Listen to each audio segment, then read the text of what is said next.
This man had his but touched by another man. That man even said his but was big and round. The man is a police officer. One day while driving drunk to escape, he accidentally hit a pedestrian. He immediately got out to check and found the pedestrian had stopped breathing. A police car happened to pass by. The man quickly dragged the body away, then waited in fear. Luckily the police car drove off, which allowed him to relax a bit. He put the body in his car and left quickly, but up ahead there was a DUI checkpoint. The man tried to use his police status to get out of trouble, but the traffic cop wasn't letting him go. He revealed his identity. After some verification, the traffic cop confirmed who he was. After getting home safely, he barely sat down. When several officers arrived at his house, they said they were investigating drug dealers and needed his help. At the same time they uncovered his embezzlement. The matter temporarily came to a halt. During his mother's funeral, he suddenly got word from a colleague that the narcotics team was going to search his car. This made the man very nervous. He had to finish the funeral proceedings first. As his eyes wandered, he noticed the air vent on the wall and suddenly had a bold idea. To prevent the body from being discovered, the man unscrewed the vent, removed the grate, and threw a remote-controlled doll inside. Then he took a balloon and bribed the funeral hall guard, asking to stay with his mother for a while longer, but the guard was reluctant. So the man added more money, and the guard agreed. He warned the man not to stay too long. After the guard left, the man was alone in the hall. He sat under the security camera and slowly released the balloon, so it could block the surveillance view. He quickly locked the door, moved the coffin under the air vent, then stood on the coffin, removed the vent grate. He saw the remote-controlled doll inside, and at the other end was the drug dealer's body. The toy was dragging the body slowly. The man removed the nails from the coffin, but the sound of the toy moving alerted other staff nearby. They ran away in fear. The staff returned with the guard, but the door wouldn't open. The guard called the surveillance room. The security thought the camera was broken. Time was running out. The man hurried to pull the body out. Every second counted. The guard was coming back. The man didn't dare waste any time. He quickly placed the body with his mother, then restored everything to how it was. After renailing the coffin, he sat to the side in relief, but then suddenly heard a phone ringing from inside the coffin. Turns out he forgot the phone when handling the body. The guard entered the room, only seeing the man overwhelmed with grief. The guard asked if he heard any strange sounds. The man said he only heard his mother speaking. The guard was too scared to reply. As the man was about to leave, the guard stopped him and reminded him not to forget the balloon. After leaving the funeral hall, the man almost collapsed from tension. The next day his mother was buried. He knelt at her grave and loudly apologized to her. The following day there was an emergency meeting.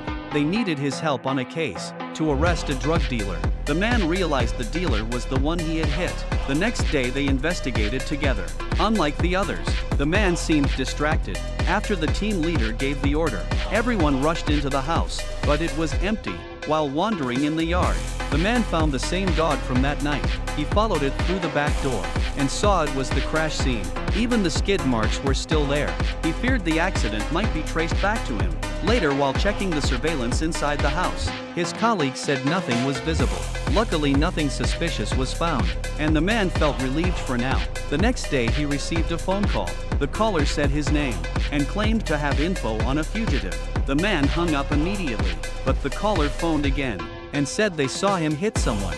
The man hung up again. Then the caller contacted his colleague and insisted the man answer the call. So he took the phone and answered. The voice on the line threatened him, saying if he hung up again, they'd report him as the suspect. That's when the man realized the caller must be nearby watching.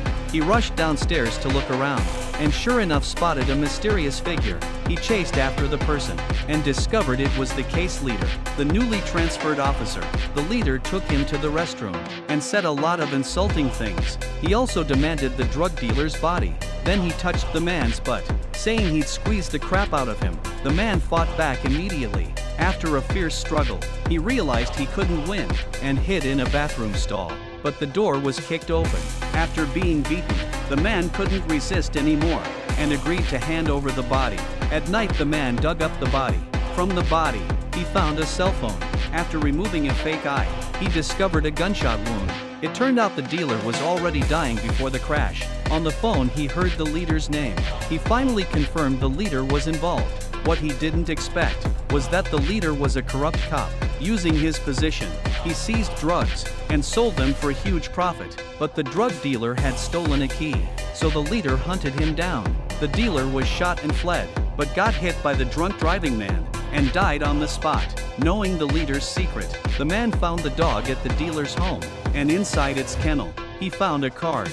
On the back it said Red Heart Warehouse. Just as he was puzzled by the card, a light shone on him. It was his colleague. Suspicious of the man, he tracked him using a GPS and asked how much the man had hidden from him. When they returned to the car, the man confessed everything and asked to be reported, so he wouldn't be controlled by the leader anymore. Unexpectedly, the colleague tore up the report, gave him some money, told him to hide with his family. He would stay behind and wait for a chance to take down the leader together. As the man was about to refuse, the leader called again, told him to get out of the car. That's when they realized they were being watched. A falling car from above killed the man's colleague instantly. Seeing his best friend die, the man broke down. He screamed furiously at the leader, vowing to take him down with him. But the leader was unfazed. He had already found the man's home and located his daughter.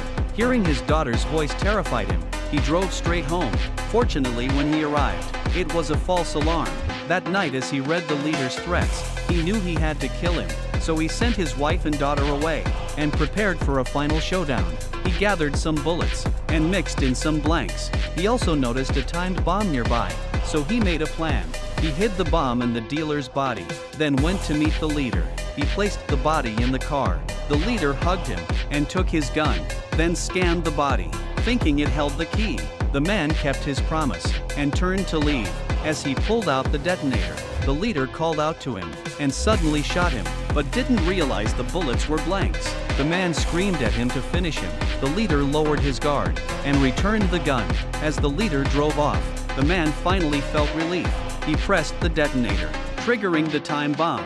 Just then the leader reversed back. The bomb was about to explode.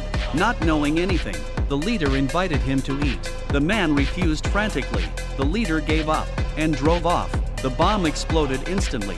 The impact flung the car into the lake. The man waited by the water. After seeing no movement, he turned and left. He packed to leave, but it turned out the leader survived. He praised the man for being ruthless, then tackled him and began kicking him furiously.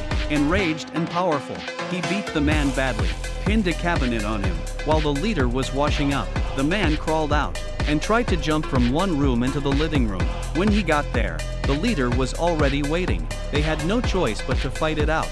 During the intense battle, they both saw a gun in a cabinet. The leader reached it first, but a nail blocked the trigger. As he pulled, he accidentally fired it and killed himself. In the end, the man reported the leader's drug dealing and murders. He also resigned from the police force while picnicking with his family. His daughter found the fake eye. Seeing the discarded eye, the man realized a big secret. Following the clue on the card, he took a briefcase and went to the place called Red Heart Warehouse. When the lights turned on, he was stunned. Billions of dollars were inside. Only then did he realize his briefcase was way too small.